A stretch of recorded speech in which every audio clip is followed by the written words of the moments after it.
You just said you will pick your best team for the for each respective match, but equally so, every manager in every club everywhere will know have an idea what his best team is, not for a particular game, just what his best team is.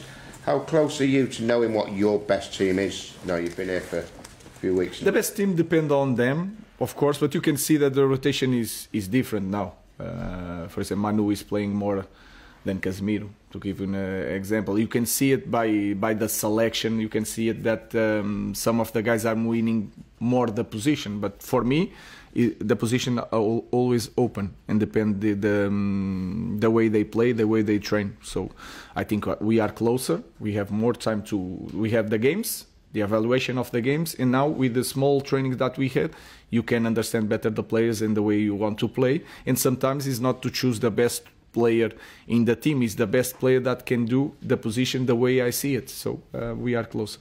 And with it being, they're adapting to, you're adapting to them or getting used to them, they're adapting to systems maybe they've not played before.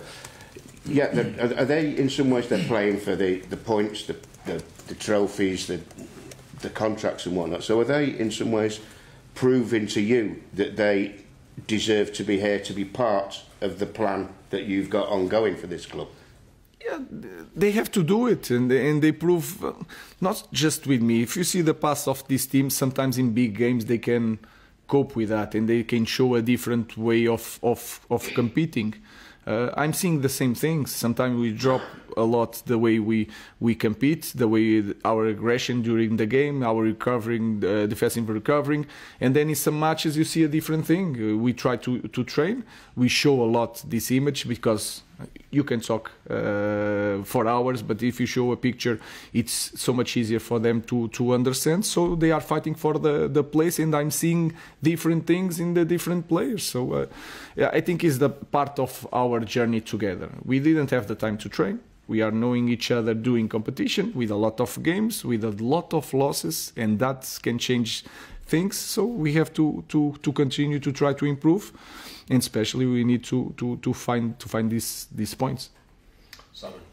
Ruben, you mentioned earlier winning the cup as part of the treble in 1999.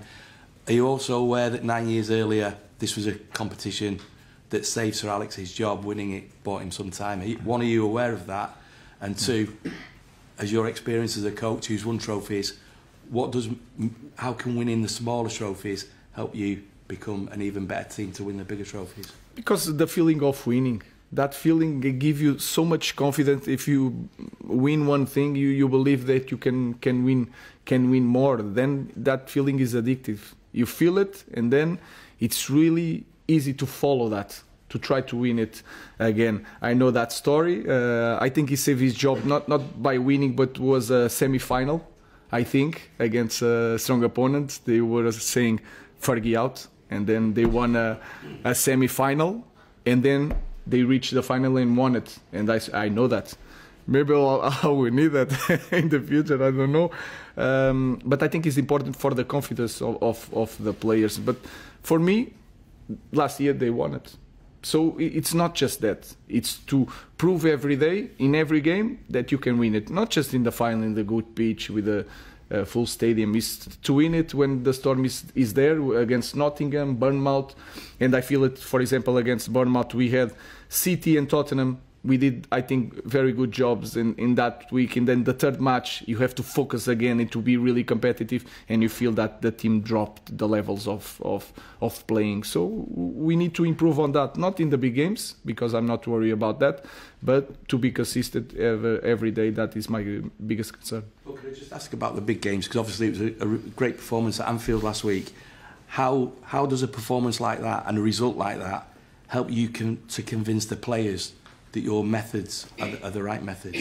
It's not my methods. It's simply to show that if we want to be competitive in that way, because we were not perfect, we can win any match here. But we need to suffer. We need to run, and you feel it when because I saw it when the referee finished the game. Some of my players were really tired and go down on the pitch, and you don't see it in all the games. So we have to focus on these details. Then sometimes it's a little bit luck. Because again, I remember against Nottingham we suffered in the first play. Bournemouth, we were controlling the game. It was not a beautiful game, but we suffered a goal. It was hard. I remember Liverpool, first opportunity, I think was not McAllister. That was the second one. We managed to hold that with a little bit, with Onana, with a little bit luck. So sometimes we need a little bit luck to continue in the game, and then we can play a different game. So is everything together. But to be really clear with your question, it's not convincing me or the players. If for them it's so clear that if they really want, we can win any match. Will. Hi, Ruben. Let's ask about Manu. Was it important to you to have a player that you've worked with before to set the standards for everyone else, to show what's expected? And how do you see he's evolved and changed since you last worked with him? I think he's better with the ball. Playing between the lines,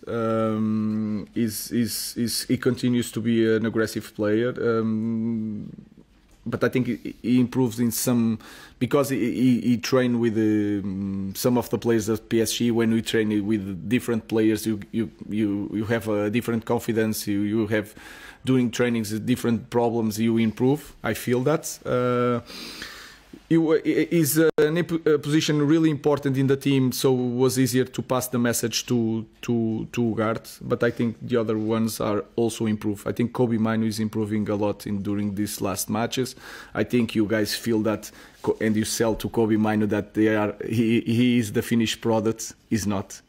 He has so potential to grow up even more. He's really good, but he can be so much better.